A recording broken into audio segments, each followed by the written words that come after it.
মানুষ অভাবে নষ্ট হয় না, নষ্ট হয় স্বভাবে।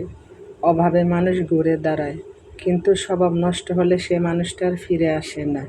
একটি সুখ মানুষকে সারা জীবন হাসাতে পারে না, কিন্তু একটি দুঃখ মানুষকে সারাটা জীবন কাঁদাতে পারে। মানুষের আসল রূপ তখনই বোঝা যায় যখন আপনার কাছ থেকে তাকে দেওয়ার মতো আর নতুন কোনো প্রয়োজন বা স্বার্থ অবশিষ্ট থাকে না।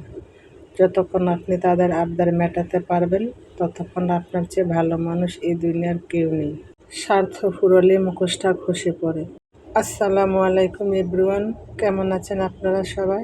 দূরে এবং কাছে, দেশ এবং দেশের বাইরে যে যেখান থেকে আমার ভিডিওটি দেখছেন, আশা রাখছি সবাই ভালো আছেন। আলহামদুলিল্লাহ, আমরাও পরিবারের সবাই বেশ ভালো আছি। প্রতিবারের মতো আজও নতুন একটা ভিডিও নিয়ে আপনাদের মাঝে হাজির হলাম। আশা করছি আমার আজকের ভিডিওটি আপনাদের কাছে ভালো লাগবে। আমার ভিডিওটি যদি ভালো লাগে, আশা করি আমার সম্পূর্ণ ভিডিও জুড়ে আপনারা আমার পাশে থাকবেন। আর এই তো আজকে আমি সকালের নাস্তা বানানো দিয়ে ভিডিওটি শুরু করে নিলাম। আর আজকে আমি সকালের নাস্তার জন্য পরোটা বানিয়ে নিচ্ছি। আর আমার দুই ছেলে পরোটা পছন্দ করে। আর যেহেতু আমার দুই ছেলে এখন বাসায় আছে, মানে মাদ্রাসা বন্ধ হয়ে গিয়েছে, পরীক্ষা শেষ, তাই প্রতিদিন সকালে তাদের পছন্দ মতো নাস্তা বানানোর চেষ্টা করতেছি। আর এই তো আমার নাস্তা বানানো শেষ হয়ে গিয়েছে। আর এই তো আমার ছোটো ছেলেকে নাস্তা দিয়ে দিয়েছি, আর এই তো বসে বসে খাচ্ছে। আর এদিকে একটু ভাব ধরে বসেছিল, বলতেছিল আম্মু আমার ভালো লাগতেছিল না, সেই জন্য আমি এরকম করে বসেছিলাম। আর যখনই দেখে আমি একটু রাগ করতেছিলাম, তখন এমন কিছু কথা বলবে যাতে আমার রাগটা ভেঙে যায়, সেজন্য কথাটা বলল। যাই হোক, এরপর আমার ছোট ছেলের নাস্তা খাওয়া শেষ করে তাকে মাদ্রাসায় দিয়ে একটু বাজারে গিয়েছিলাম। আর আমার ছোট ছেলের বড় ছেলের দুইজনের পরীক্ষা চলতেছিল।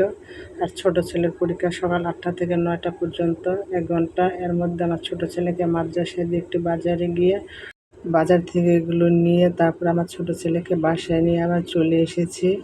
আর ভিডিও শুরুতে আপনাদের কাছে একটা রিকোয়েস্ট করে নিচ্ছি, যারা আমার ভিডিওটি দেখছেন প্লিজ আমার ভিডিওতে একটা লাইক দিয়ে ভিডিওটি কন্টিনিউ করুন, কারণ আপনাদের একটা লাইকে ভিডিওটি আর অসংখ্য মানুষের কাছে পৌঁছে দেবে। আর আমার কথার মধ্যে কোনো ভুল ত্রুটি হলে আমাকে ক্ষমা করে দিবেন। আর আমার ভিডিওর কোনো অংশ যদি ভালো লেগে থাকে, প্লিজ আমার চ্যানেলটি সাবস্ক্রাইব করে সাথে থাকা বেল বাটনটি ক্লিক করে অল অপশনটি সিলেক্ট করে নেবেন। যখন কোনো নতুন ভিডিও আপলোড করব, সাথে সাথে নোটিফিকেশন পেয়ে যাবেন।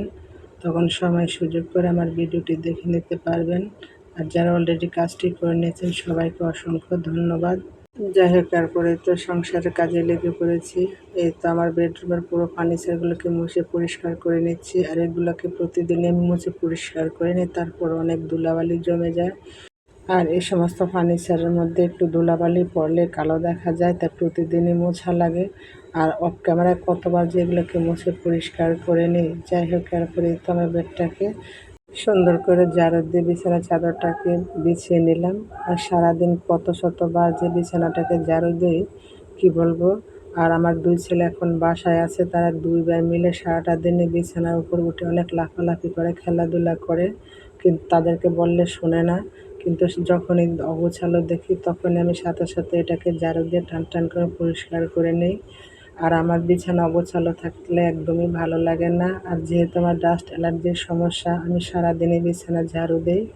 যাই হোক, এই তো পুরো রুমটাকে আমি পরিষ্কার করে গুছিয়ে নিলাম।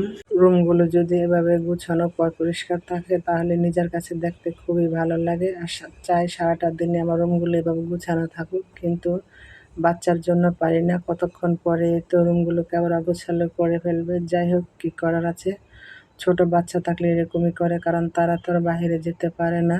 আর আমি যখনই অগোছালো দেখি, তখনই সাথে সাথে পরিষ্কার করে নেই। আর অগোছালো জিনিস আমার কাছে একদমই ভালো লাগে না। শত ব্যস্ততার মাঝে আমি সমস্ত সংসারটাকে গুছিয়ে পরিষ্কার রাখার চেষ্টা করি। আর রুমগুলি যদি এভাবে গুছানো থাকে, তাহলে মনে হয় সংসারের অর্ধেক কাজ এমনি শেষ হয়ে যায়। আর রান্নাবান্না করতে গেলে বেশি একটা খারাপ লাগে না। আর রুমগুলো অগোছালো থাকলে রান্নাবান্না করতে গেলে যেমন কাজই করতে মনে চায় না, তাই প্রথমে আগে রুমগুলোকে গুছিয়ে পরে রান্নাবান্না করতে যাই। একটা পরিষ্কার পরিপাটি সংসার মনের শান্তি যোগায়, চোখের শান্তি যোগায়, তাই সবসময় পরিষ্কার পরিপাটি রাখার চেষ্টা করি।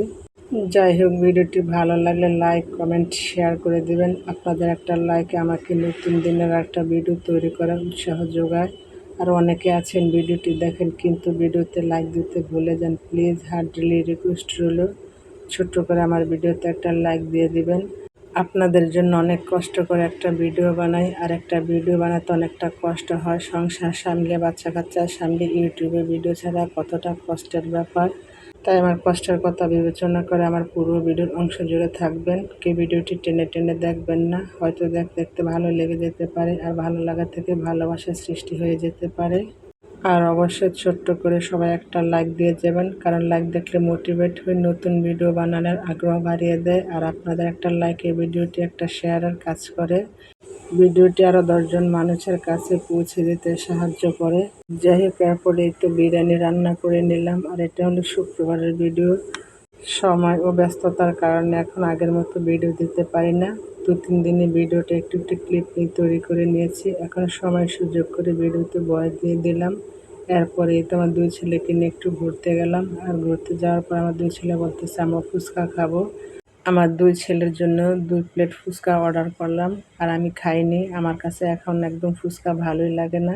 আসলে একটা সময় ফুচকা আমার কাছে খুবই প্রিয় ছিল, কিন্তু সেই প্রিয় জিনিসটাই আমার কাছে এখন অপ্রিয় হয়ে গেছে, আমার কাছে ভালো লাগে না। যাই হোক, সামনের দিনগুলো যেন সবার খুব সুন্দর ও মঙ্গলময় হয়, সে দোয়া সবসময় থাকবে। সেই দোয়া এবং ভালোবাসা নিয়ে আজকে ভিডিওটা শেষ করে দেই। আল্লাহ হাফেজ।